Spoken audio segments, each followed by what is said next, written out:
Okay. All right, everybody. Good morning. So today we're gonna do a fire extinguisher use training. So it's like I said to you just a few minutes ago, it's gonna be pretty short and sweet. We're gonna do a little bit of lecture here, and then we're gonna get outside and we're gonna do the hands-on. So you all know me. I'm Andy Schnard. I'm the regional safety manager here. Ed, you want to introduce yourself? Hey guys, I'm Ed from Angola. I got a little bit of background with the fire service. Currently an assistant chief out there. So if you have questions, please feel free to ask. Should be able to get at least an answer for you.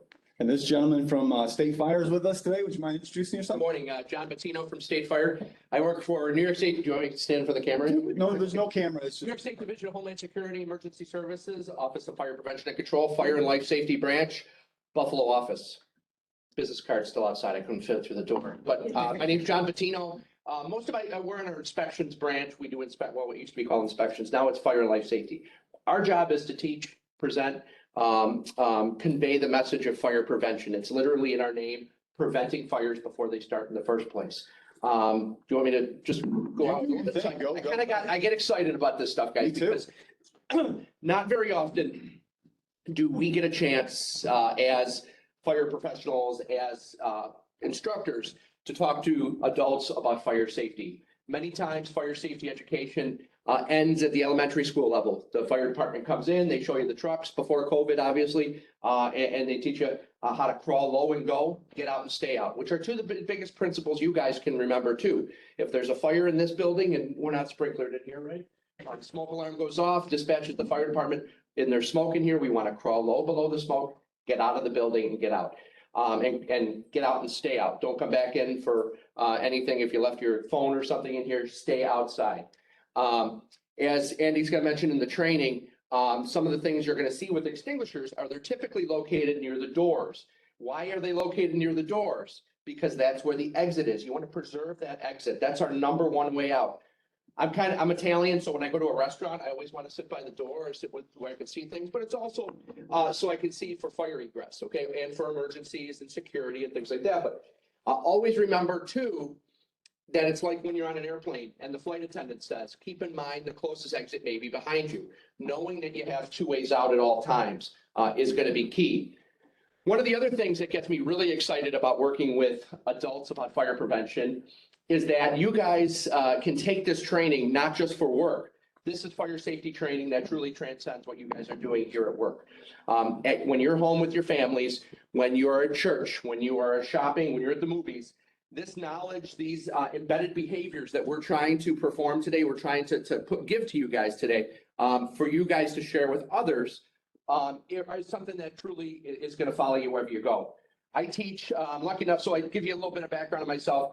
I'm a past chief of the Edgartsville Fire Department in Amherst.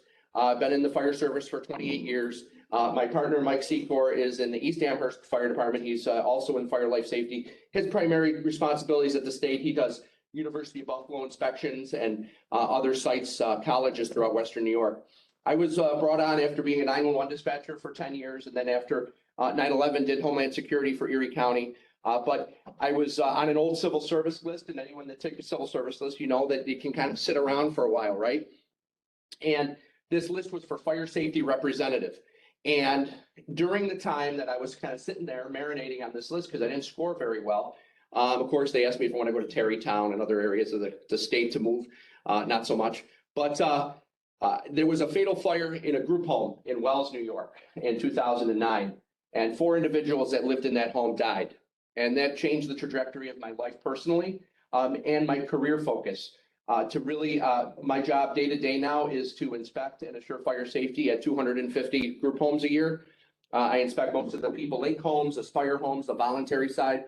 I started working at OPRHP, the Office for People with Developmental Disabilities, one of the largest state agencies in the state, working with their homes, and then transferred to State Fire in 2014.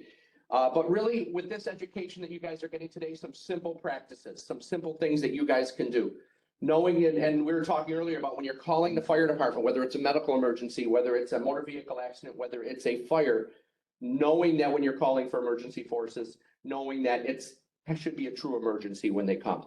Some other things that you may get in today's training as well is that when we have to call 911, when we call 911 for a fire, it's already too late in the game. Once you call 911, Once there's a fire that's occurring, the only thing we can do from then on in is attempt to make things less bad from what they are already, okay? We're gonna minimize how bad things are gonna get. But the only time you can make it not bad is by not having a fire occur in the first place. Number one cause in home fire deaths are gonna be cooking. Want to make sure that we're cooking appropriately, making sure you're using ventilation, make sure you have no loose clothes, make sure you're not having any combustibles around the cooktop. Barbecue grill at least 10 feet away from any cooktop, any structure as well. Safe smoking practices, at least 50 feet from the building. And Mike, like going through all your slides here. No, you're doing great. Safe smoking practices are going to be key. The fire that got me to where I'm at today with my career was unfortunately caused by discarded cigarettes into a garbage can that was under an overhang of a house that was fully sprinklered, except the attic wasn't sprinklered. The garbage can caught fire, went up into the overhang and into the attic space and burned its way down. The alarm company called back and said, hey, do you guys have a fire? Well, if my house is on fire, I don't want the alarm company calling me. I want them calling the fire department, you know? So they did that. And that was another thing that went wrong at that situation. So another thing we can convey today is that when you do hear a fire alarm go off, whether you're at work, whether you're at home, or whether you're at the mall, if anyone goes to the mall anymore, is to get out of the building. Be the person standing in the rain instead of the person that's dragged down unconscious in a fire, okay? And that's really, but we don't want you in that predicament. We want to prevent the fire before it starts. Safe electrical appliances, no frayed electric cords, extension cords, temporary use only, power strips. Don't piggyback your power strips. Don't plug them into one another. Plug a power strip directly into a wall outlet. If you need a power strip with a long cord, they sell them with longer cords. Do that. Make sure they're UL listed. Make sure they're of sound quality when you're using these things. And just have that awareness of how we can prevent the fire before it starts in the first place. My wife has it every day because she calls me. She goes, hey, can you check? I think I left my hair straightener on. I've been doing that for 10 years now. Going up, yep, it's off. It's been off for 10 years, but we always make sure that it's safe, you know, and safe to do so. So that's kind of my shtick. Thank you. I'm really passionate about fire safety. You guys are going to be the ones making the difference out there. I have a little trivia question for you, but I'll give you the answer. You can ask other people on it. And 95% of the people I ask this question to do not get it correct. How many sprinkler heads go off in a fire if there's a sprinkler in your building? Probably about 95% of people I ask say all of them, because that's what they see on TV. Or when you pull the pull station, they all go off and everybody gets wet. It's just one sprinkler that'll go off and put the fire out typically, and everybody can get out of the building. Same thing with smoke detectors. Smoke detectors will go off, or someone pulls a pull station, it activates all of the devices, dials the fire department, and has them coming to you while you're getting outside. You're going to learn about extinguishers today, a lot of the practices of how to use them. It's going to be pretty fun to do that. But keep in mind that should never compromise you getting out of the building safely. We have to teach you extinguisher training. It's regulatory, it's required. It's good practice to know that, but never want to have it compromise two things: prevention and evacuation. John, that was excellent. Thank you so much. John's going to help us with the hands-on portion today. So if you came here for that, he's going to be your guy. We got someone else coming today. Mike, he's the cool guy. He's out in the car. Oh, is he the cool guy? Okay. All right. All right, cool. So let's get rolling into this. We're going to go set up outside. Okay? All right. Thank you so See you much. guys in a little bit. Yep. So this training is intended for anybody who may be expected to use a fire extinguisher. And so it's not often I find someone that's just as excited about safety as I am. So the reason I'm excited today is because this is something that I've wanted to do for a very long time, because the standard says, as far as safety rules go, if you have fire extinguishers, you got to have people who are trained to use them. Not everybody has to be trained, but you got to have some people at the facility trained. So that's what we're going to do today. And not only is it a requirement, but it's also something that is going to be helpful at home as well. So today we're going to talk about the types of extinguishers, when to fight or to evacuate, and how to use a fire extinguisher. All right, so we're going to get into the fire triangle and tetrahedron. Has anyone ever heard of these before? Okay, so I'm going to hand this off to Ed, and he's going to tell us about the fire triangle. All right, so in the event of a fire, there's four things. Well, in the triangle, there's three things that develop a fire. You take any one thing away, the fire is going to go out, or just it's not going to exist anymore. So it's important to understand when you're doing this that there are classifications for fire extinguishers. your normal ones that you see at home, in your kitchen, most shops and in this building are gonna have three classifications to it, A, B, and C. That means that they can put out multiple different categories of fire. So if you use the wrong extinguisher, like everybody see movies, right? You get a kitchen fire, they put water on it and it gets worse. That does happen. Water will make a grease fire worse. So it's important to be using the right extinguisher at the right time. For the most part, for most fires in a residential or a building like this, it's gonna be one type of fire. But keep that in mind when you're dealing with shops, kitchens, outdoor fires, or if you ever had a vehicle that caught fire. It's important to remember that. So in order for the fire to grow, you're gonna use, or you have to have oxygen, heat, and fuel. Fire tetrahedron says you also have to have chemical reaction. That's what creates the heat. That's what creates the ignition, or not the ignition, the flame. That's what you're seeing pretty much. That's the chemical reaction. So you take any one thing away, the fire is no more. Make sure that when you do use your extinguisher, you understand that you are not necessarily taking away the fuel, or you're not necessarily taking away all of the elements. It's only doing one thing usually. There are classifications that say it can do more, but for the most part, just know it's taking one thing away. That's all you need to do. Okay. Okay. So again, here's the fire tetrahedron. You have to have oxygen, heat, and fuel. That's the triangle. Okay. The fourth element again is the chemical reaction. It's important to remember that any of us, again, take one thing away. So here you have the fire tetrahedron. If I take away fuel, fire is going out. If I take away chemical reaction, fire is going out. Oxygen. Oxygen is kind of what you hear about all the time, right? You hear close your doors, right? Close your doors at night, close your doors in your house. You hear if you have and you're cooking in your kitchen, you have a frying pan, catches fire, you're told to put a lid on it, right? You're taking away the oxygen. You're taking away its ability to grow. Very good. All right, so let's talk about the different classes of extinguishers. And we're gonna talk about A, B, C, D, and K. We'll have a couple other things that we'll throw in there just for your awareness. We're not gonna have a lot of them at the facility level, but it's mostly just for your awareness. But before we even get into that, John talked about prevention, and some of the things I'm gonna talk about in the next couple slides are about prevention and, how they can help us. So your fire extinguishers need to be readily available. John just said they're going to be strategically located near exits, which we know is the case. There is such a thing as too many fire extinguishers, which, I have, if you went out with me when I did inspections at your facility, we found that at a few places, just too many extinguishers in some areas. Your fire extinguisher cannot be obstructed by anything. So technically, this one right here we're looking at is actually obstructed. So we'll work on fixing that one, but it needs to be readily accessible. You shouldn't have to climb over or reach around or move things out of the way to get to your extinguisher. It's supposed to be always available. We don't want to place them on the ground. And correct me if I'm wrong, but I think the reason for that is, we want to prevent dropping. We want to think about accessibility for all employees. I think it can increase corrosion to the unit. So we don't want to store them on the ground. They need to be mounted, and there's different height requirements for different extinguishers, different weights and such, right? Yep. Okay. Does everybody know where their extinguishers are in their shop, their office? Got a couple of hands. At least one? Okay, that's good. No, these are like, I've been teaching the park rangers, same thing as a tourniquet. Know where it is. It's gonna save your life if you need it. Let's hope you don't need it, but if you do, it's gonna save your life. Right. How can you have too many fire extinguishers?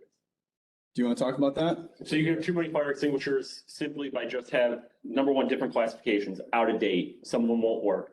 Or if you have too many of them, you can actually forget where your main ones are.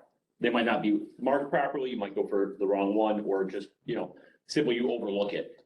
So if you go to a car dealership, right, you see all the same cars. How many of them do you walk by? A lot, right? You don't pay attention to them. Jenny's like, one. So I know what car I'm getting. yeah, but you walk by a lot. So in an emergency, when your adrenaline's going, you may do the same thing. If you have one well-marked and that you know where it is, you see it every day, it's gonna become muscle memory, whether you know it or not, if you do have an event in your office, or you do have an issue where you need to get out and fire is blocking your only exit path, now you know where it is. Now you know where to go get it. And it's just gonna be muscle memory. You're gonna do it without even thinking. So fire extinguishers, you know, in most cases need to have some sort of identification. Like you can see on the outside of this box, clearly says fire extinguisher. In your shops, you're gonna see a lot of signs like you see on the board here, you know, clearly indicating that there's a fire, not just for you, but for patrons as well. So some extinguishers are designed to only take out one type of fire. So for example, like an A or a K, and we're gonna get into what all that means in a second. But a lot of them can deal with multiple types of extinguishers, and most of us have what are called ABC extinguishers. So that can handle 3 different types, and we'll talk about that in just a second. And I bring up ABC because it's the most common. Is there anything you want to add to that? Just know what types there are. Okay. That's the only thing I can tell you. All right, so on that note, let's talk about the types. Take it away, Ed. All right, so Class A extinguishers. Class A fires are gonna be your ordinary, that's your wood, your paper. This is nothing more, nothing less. So when you guys have a campfire, you throw logs on it, that's a Class A fire. There's not much to it. Your Class B fires gets a little bit more complex. This is gonna be your petroleum-based products, your liquid fuels, anything along those lines. These fires are a little bit more aggressive. So you put gas on a fire, it rips pretty good for a little bit, right?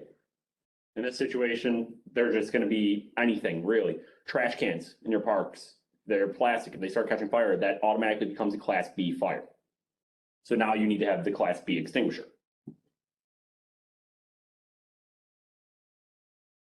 Class C, like you said, that's gonna be one of your most common causes of fires in a house or an office. Class C fires can be anything from starting at an outlet to a generator to, what are those little cars that go around, the little battery cars?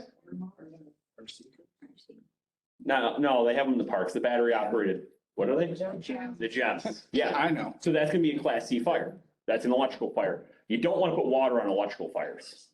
Makes sense, right? So modern day technology says that and code says that it should pop a breaker. If it's GFI, it should stop it there. But we're gonna go with always assume in a situation like this that anything that can go wrong will go wrong. Okay, it's a fire. Something already went wrong. There was already power to it at this point. So now you have to assume that line is live. Your Class D fire. This one is actually more common than you would think. Class D is your combustible metals. This is gonna be your magnesium. This is gonna be any kind of metal that gets superheated enough to actually off-put any kind of heat, smoke, any flame. Metal fires, it's important to note, you may not actually see flame on it. Doesn't mean there's not flame, okay? These fires are dangerous, and your ABC extinguisher and your water may not work. If it's magnesium, neither of those will work, and actually it's gonna make it a lot worse.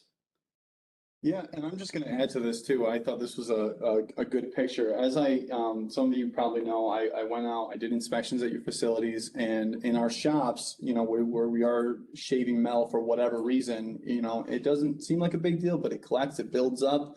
And then if we are not cleaning up, it really becomes a serious fire hazard. So in addition to that, I guess when I first learned that you could set metal on fire, I was like, that's not true. That can't be true. But do yourself a favor after this training, go ahead and look up steel wool and fire, and there's plenty of videos of people setting it on fire. It's very thin. It goes up real quick. Same principle. Everybody remember the Bethlehem steel plant? That building, the contents in that structure actually burned relatively quick. The rest of it was the metals and what was left from what initially started burning. So that's a great example of it. It does change the game completely. Class K. Class K, this is going to be your grease, your animal fat. These fires are extremely hot. These fires, if you put water on, it will make it worse. Everybody been into the back of a restaurant or see at McDonald's, they have those hoods, right? And the little sprinkler heads coming down. That's because that is a special chemical use. This is a Class K. It's more like a foam, to be honest. It is manufactured in a facility. It is not something you find normally. So just know when you have a Class K fire, these are going to be hot. They're going to burn quick, and you're still going to have the grease splashing around, hitting you. It could cause burns. These fires are, I'm not going to say difficult to extinguish. If you have the right tools, any fire is easy to extinguish.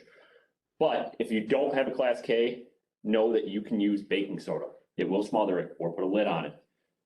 I don't think most parks, you said most parks don't have any major eateries left or anything. Oh, no, I mean, like Niagara Falls does, if anyone else, like Delaware North and, you know, that kind of thing, but I don't think most of us have any kitchens per se, but, you know, that's not to say, this training is twofold. Yes, this is a requirement, this is to help you and, you know, also help us meet that requirement, but this is stuff that we can use at home. So for example, you know, I don't know if you cook with a lot of animal fat or if you cook with a lot of oil, you deep fry things, you know, you may want to consider this kind of thing. I mean, I don't know how much you're deep frying stuff. Campers, see it all the time. They bring it in, right? They use the fire rings, they put, you know, bacon or whatever on it. They don't wash it out. They use it again the next day. See it all the time when I go camping. So this is gonna be one of those situations. And do not extinguish with water. So water fire extinguishers are usually called, I mean, my understanding, they're called water cans usually. So they're usually called water cans. They're usually silver in color, just like you see on the screen here. Pretty basic setup, but they're only for Class A fires. And what's a Class A fire? Yeah, exactly. Look at you guys. And then carbon dioxide, they're usually red, no pressure gauges. And then you can see that there's a horn in there instead of like a regular hose. And they're used for B and C fires. What was B and C? You didn't know you're getting tested today. All right, cool. And so just talking about dry chemical fire extinguishers, you know, they can be a bunch of different colors. And they contain this ingredient called sodium bicarbonate, which is baking soda, Pretty much. basically baking soda. And they're used for B and C fires only. And then those containing ammonium phosphate can also be used to extinguish A, B, and C. So that's what most of our extinguishers are. And so when we're talking about dry chemical extinguishers, that's what we're talking about. So on that note today, you're gonna have the opportunity, if you want, to use a dry chemical extinguisher, or you can use a water can. So we're gonna have both options for you today. Ed, I think you're more qualified to talk about D than I am, so. Everybody remember what a Class D fire is? Yeah, that's gonna be your metals. So Class D fires, like I said, they're a very complex fire. You do need a special extinguisher. In this case, we're gonna be talking about the actual Class D extinguisher. You're not gonna see these a whole lot unless you have a metal shop, a sign shop, or a very large auto body shop. These generally will use either a special chemical, or they can actually use, like it says, graphite.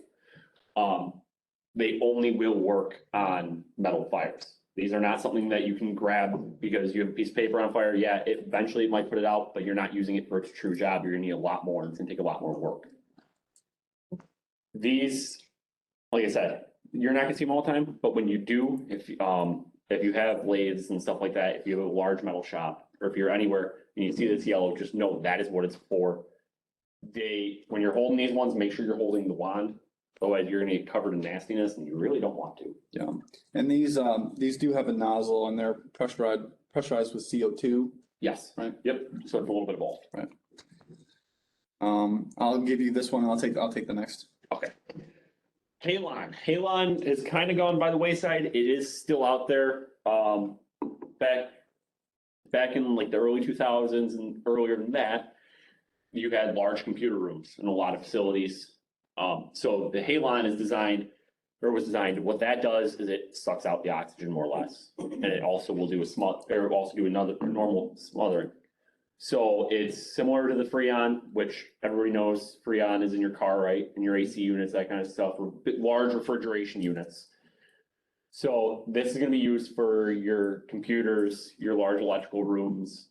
I'm not sure if they have it down at like the power plant, but some power plants do run them or do run it. It's important to know if it is a Freon system, you need to get out. Once Freon starts dumping, that's it.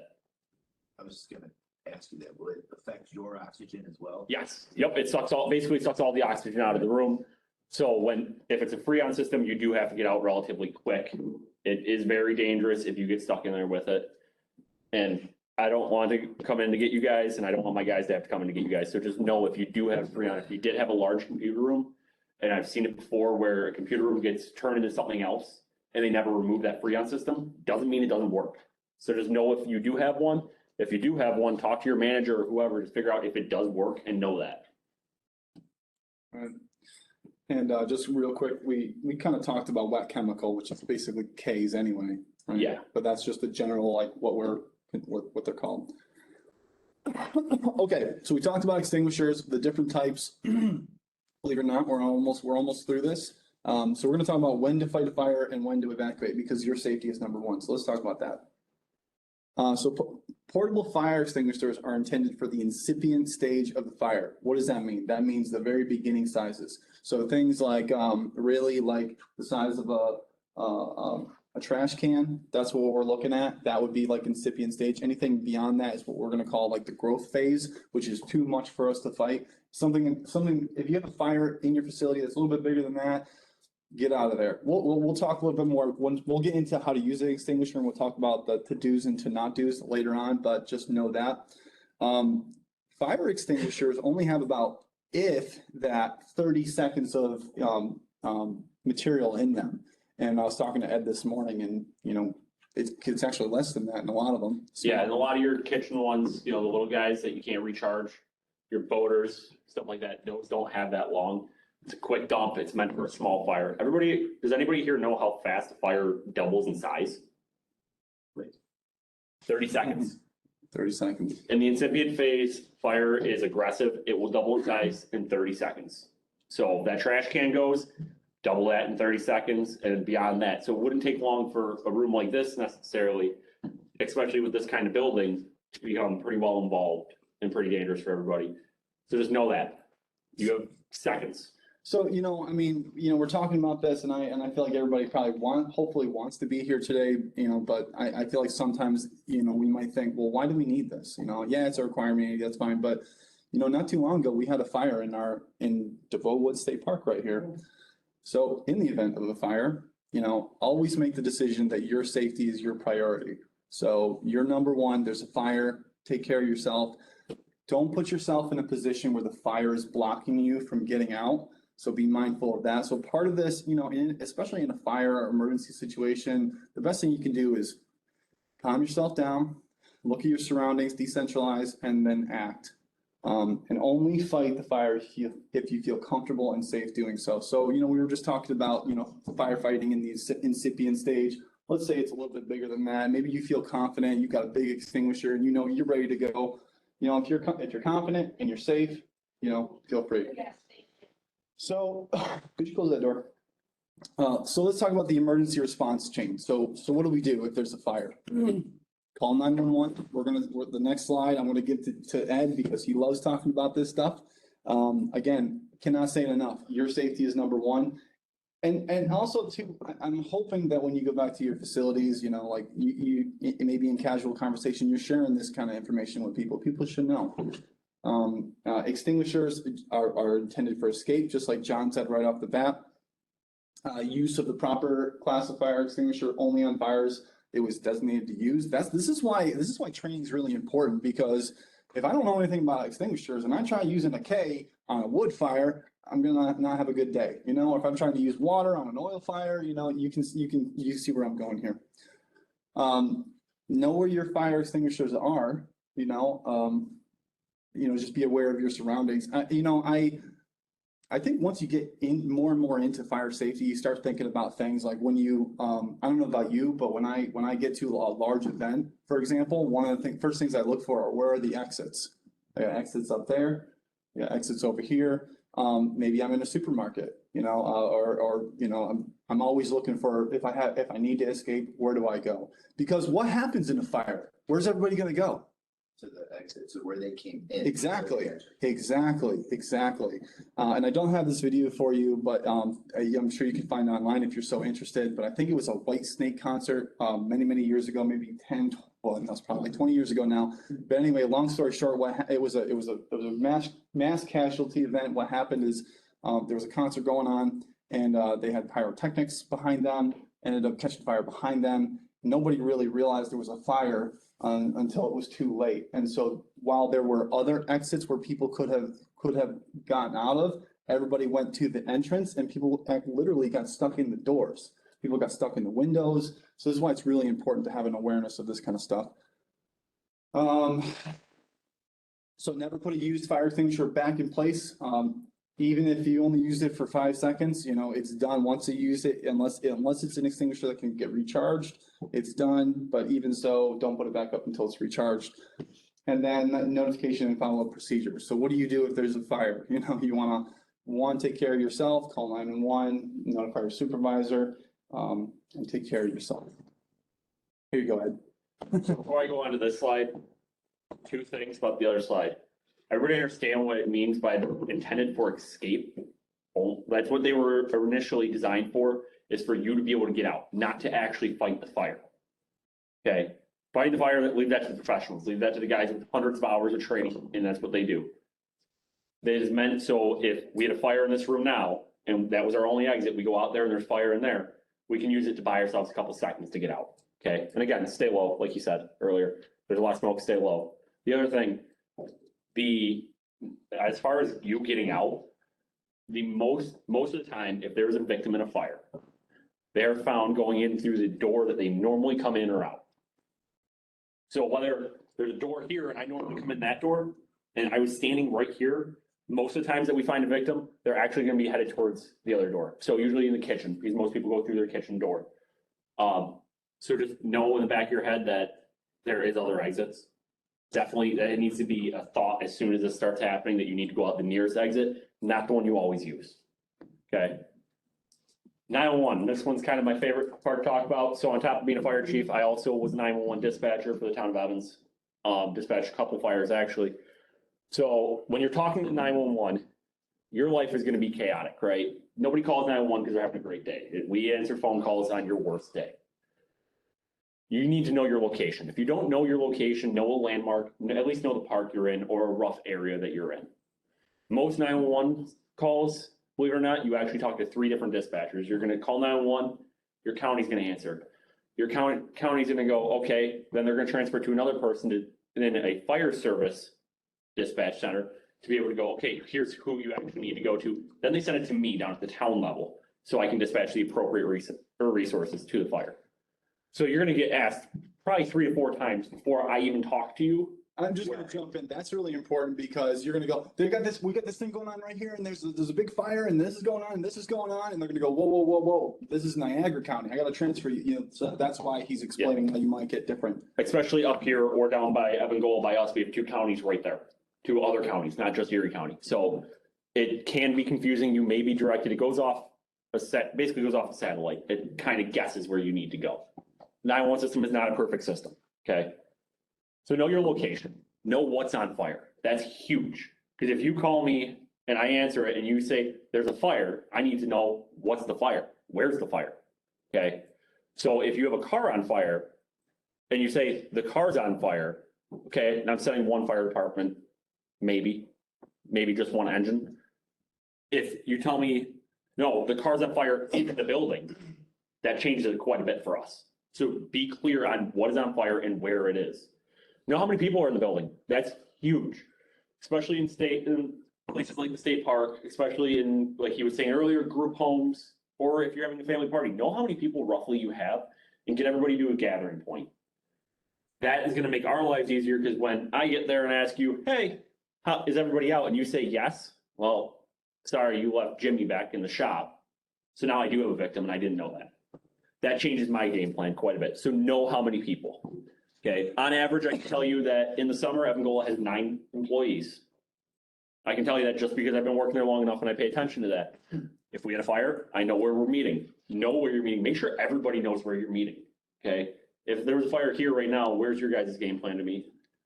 Well, we haven't done a fire drill here in a while, but we actually had the, I know. So we had, the fire alarm went off the other day and, you know, everybody got up and everybody was here, probably remembers this. We all went outside. It was just like, we were trained, but we weren't trained, but it was really good. We should be meeting at the flagpole. We're in charge of accountability up here. Well, so here's the thing. We're all in charge of accountability. Why do, and let me just ask a question. So we're supposed to sign in when we come into this building. Why do we have to sign in when we come into this building?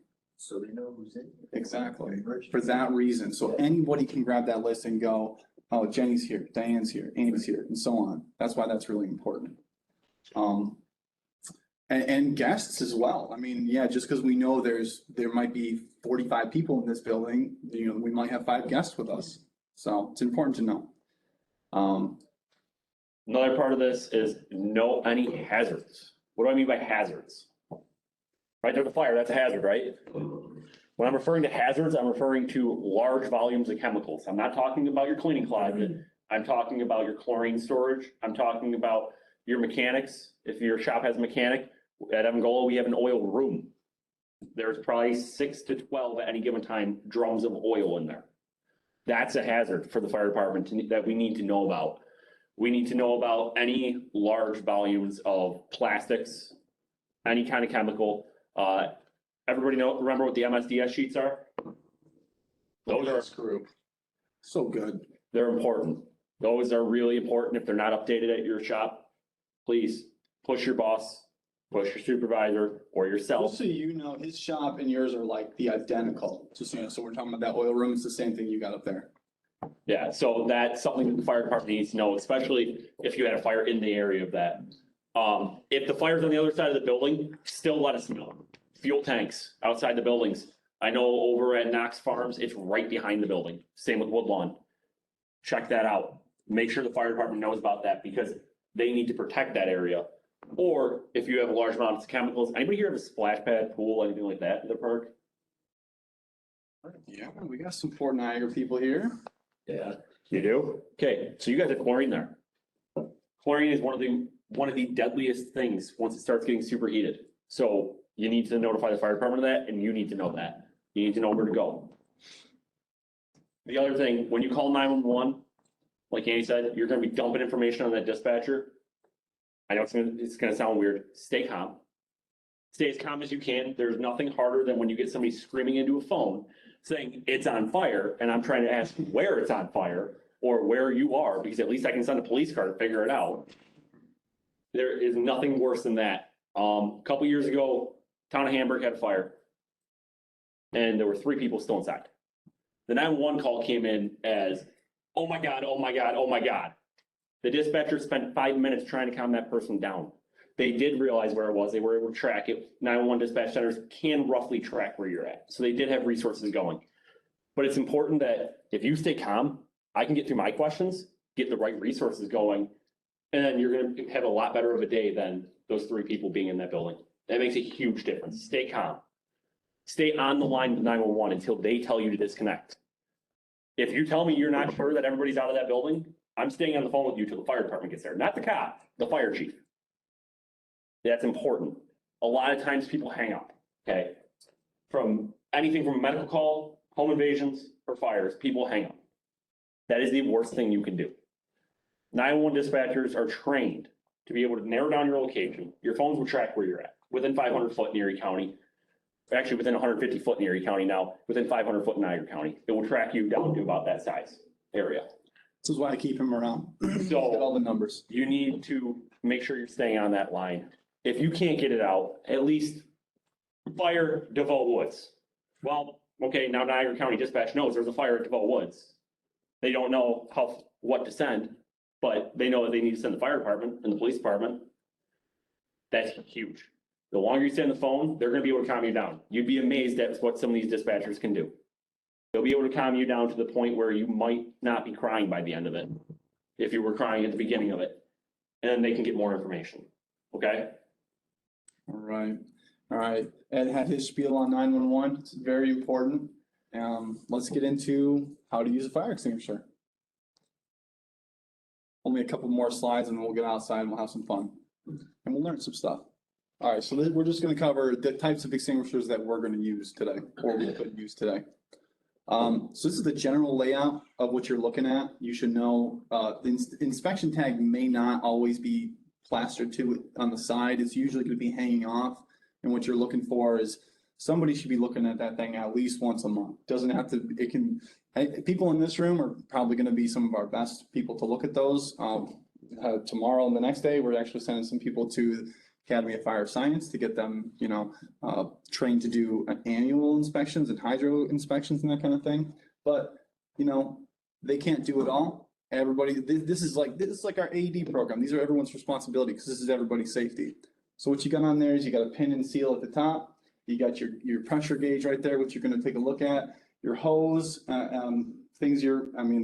where the agent's gonna come out of. Again, this isn't a full inspection training, but things you are gonna look for on there is the pressure within the acceptable range. We got a slide coming up, which we'll talk about that a little bit more. Is the hose frayed? Has an animal like a hornet or something started to build a nest in there, Is it corroded on the bottom? Basically, is it intact? Makes sense. So there's also going to be an anti-tamper seal on top of it. This is what I don't have on here, but you'll probably see them on all your extinguishers, and that's just it's gonna make it so that people just don't accidentally make it go off type of thing. So. Okay, so we're looking at pressure gauges here without knowing, or maybe knowing. Is there anything wrong with this picture? So everyone's saying it's empty, it's not any good. Correct. So if you have any problems, it needs to be in that operable range, which is right in that green, correct? Yeah. And so this particular extinguisher needs recharging. So we'll talk about labels. You got to have labels on them. Why are labels important? Well, for example, over here, if you guys walk away and you forget everything you learned today, hopefully you walk away with at least 20%, but you've got how to use it over there on the right, but also this down here. I don't know if you can see that. What is this? The blue? What is that telling me? Anyone with good eyes? I know you got good eyes, Ben. What it's good for. Yes. So Ben just said what it's good for. So A, B, and C.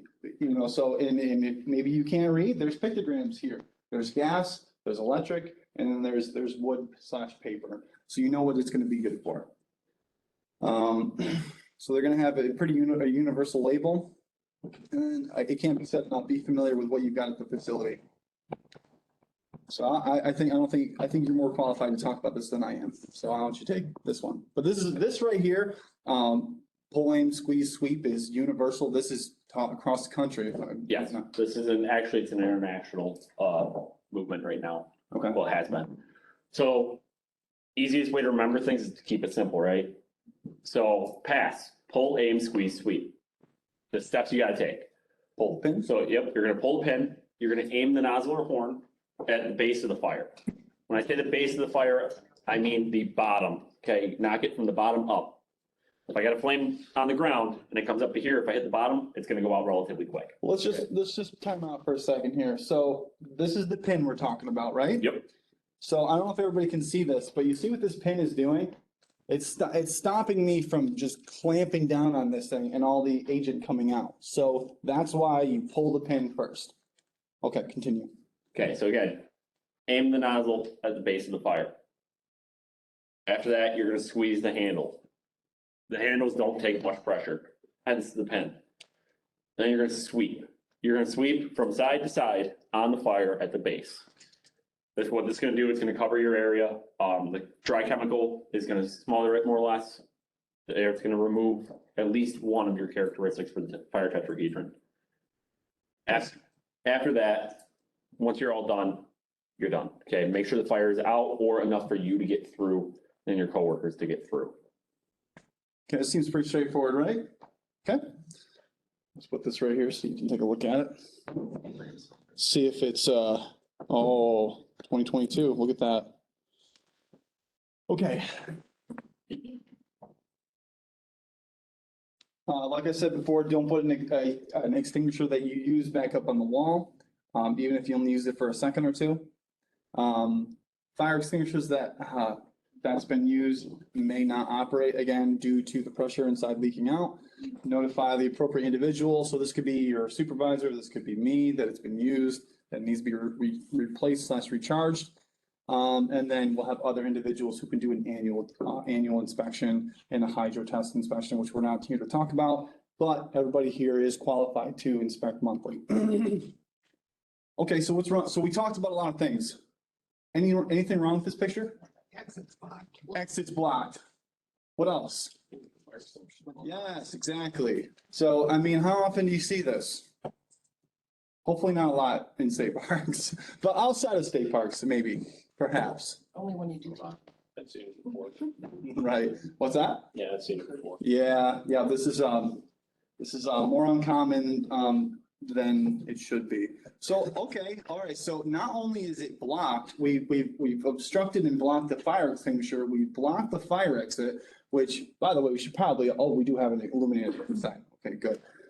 But what is all this stuff here? Yeah, it's garbage, it's burnable, it's paper, so an ignition source near the exit.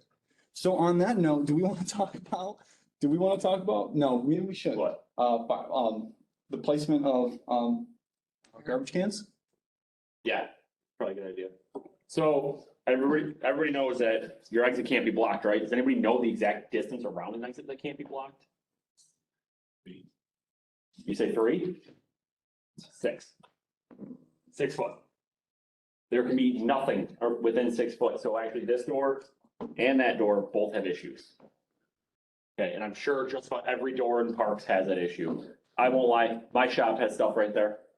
Do I move it? Yeah, when I can. So that is important, not only for you, but for the fire department coming in. That 6 foot gives you enough distance. And also there's no burnable material within that. But it also gives the fire department, once we start coming in, we're big, right? Once we got our PPE on, we got our air packs, we got our tools, the hose, there's a lot of room. We need that room. Okay, it's gonna save your life, it's gonna help us out. Please make sure it is clear. Something as small as a trash can can really mess up that.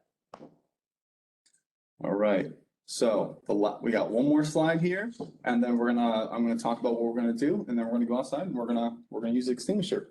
I do have 2 points. So, okay, sure, yeah, right now? No, once you're. Okay, so, first thing you should probably ask yourself, and I think I know the answer to this because I've been out, but you should be asking yourself, whether you're at home or at work, do you have the right kind of extinguisher for the kind of fires that could be at your facility? Check them, take a look at it. You know, it's like, maybe you have somebody at your facility who's designated to do this kind of stuff, but you know, what's it gonna hurt for you to just look over and go, what do we have here? You know, this is an ABC. And so you can see right here on this one, you can see that ABC that I was talking about. And is that appropriate for what we're using it for? Given this room, yes, that's totally appropriate. So know where the closest fire extinguisher is, what type it is, and what it can put out. And this could save your life, not just here, but definitely at home as well. So, and that's what we're all about. We're all about giving you resources to keep you safe here at work, but also at home as well. So Ed has another thing he wants to add. What you got? Okay, everybody understand smoke, right? Number one cause of fatalities and fires is not the fire, it is the smoke. Most victims are not found burnt to a crisp like in the movies.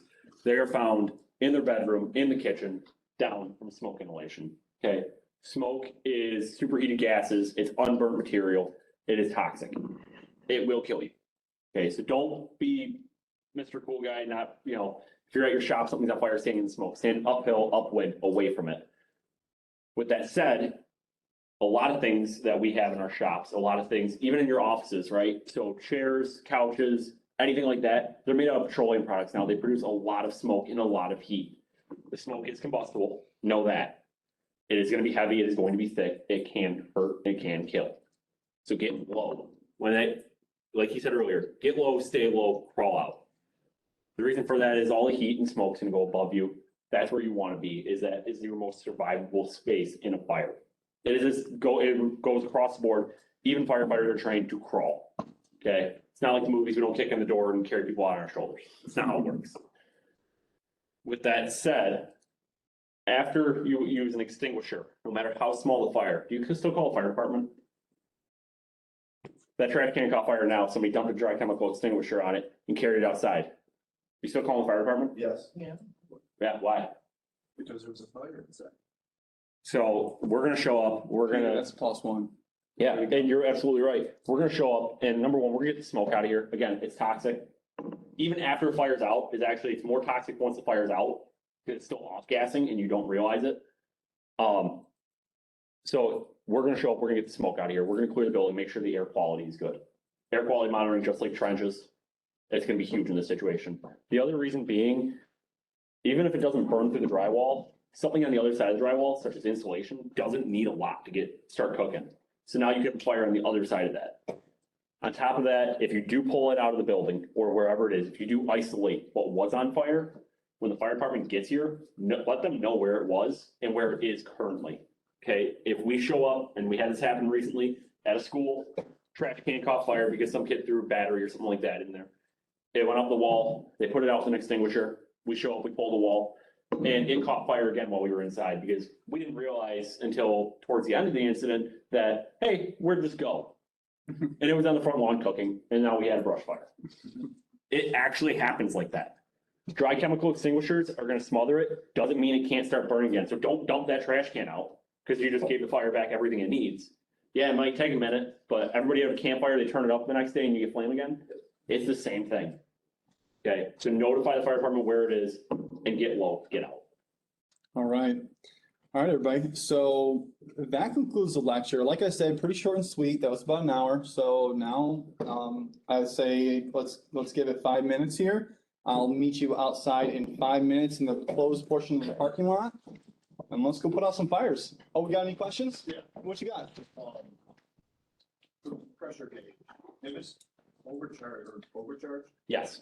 what's the issue with that? Are you a hunter? Okay, so when you're shooting duck rounds, right, you want a tight grouping, but it's still spread out. Same thing with this. If it's overcharged, powder's just gonna go everywhere. It's gonna create a cloud. It's not as good as what it should be. It's like when you take steam or a hose, right, with the fog nozzle on it or a shower nozzle, and you put it on fire, it doesn't effectively put out that fire. It's gonna be the same thing. So you wanna make sure you're in that sweet spot. It will help. That was a good question. They don't make like insurance for them? No, definitely not. One more question. What's the proper way to dispose of an old? So you can't throw them out. These cannot be thrown out. The proper way to dispose of one of these after discharge, if it can't be recharged, this one here actually can be recharged. A lot of the ones that the parks have can be recharged. But in the event that it's not, the top needs to be cut off of it, and then you have to notify, there's like Elwood Fire Protection. They'll get rid of them for free. You can't just throw these things out. They still, even if you discharge them, there is still pressure in there. It only lets it dump about 60 to 75% of the pressure that's actually in there. After that, it's gonna neutral out, but there still is pressure, so don't throw that out. Your trash man won't appreciate it. And I'm just gonna say too, if you forget this when you leave, you can always reach out to me, any of these kind of questions, so. Anything else, guys? Can you drop off an expired one or to any fire company? Or- Fire companies, police dispatches usually will take them into generally any emergency service. We will help you out in any way, shape, or form if we can. Please do not go dropping your kids off. No, we don't dispose of those. So, yeah, any fire, police, EMS. If you do, when you do call fire department, if you did use it and you have no use for it, like the little Kidda, ones that can't be recharged. Sometimes the fire department, like I'll tell my guys, they bring it back to our shop. We have people coming in just about every other month for either fire extinguishers, hose, or something to do with what we do as the fire service. So generally they'll take them with them. If not, we'll use it for training. Honestly, I have a couple boards that I take to the schools or I take to family events. And we have discharged extinguishers there that actually did stop fires in houses and did save lives. So it is huge.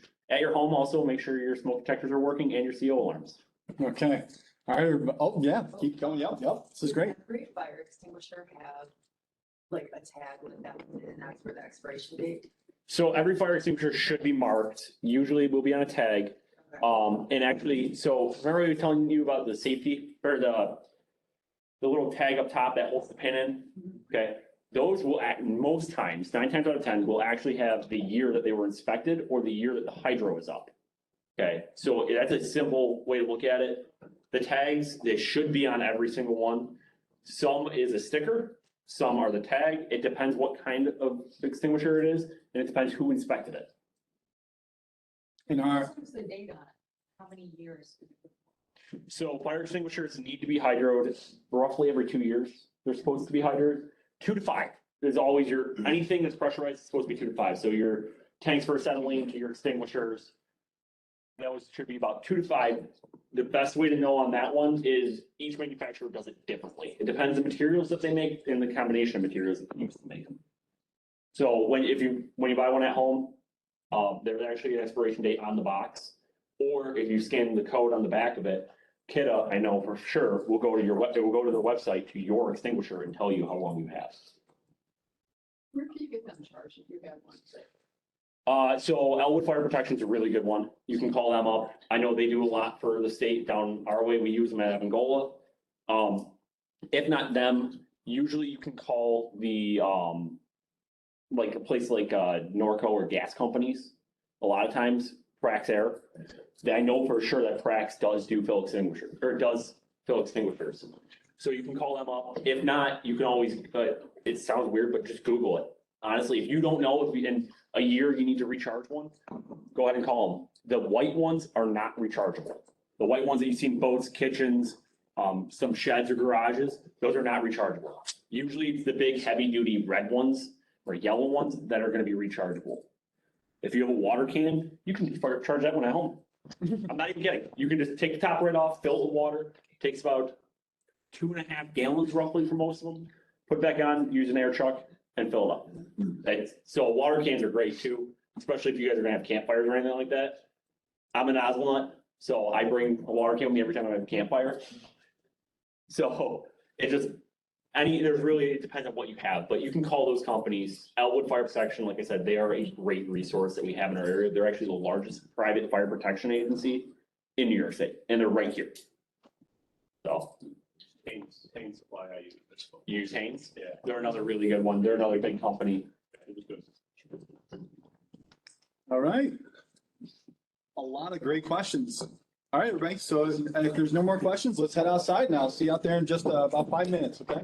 Let me just turn this. I'm gonna go out and see if they're all done, and then I'll pull my truck over. Sounds good. Okay.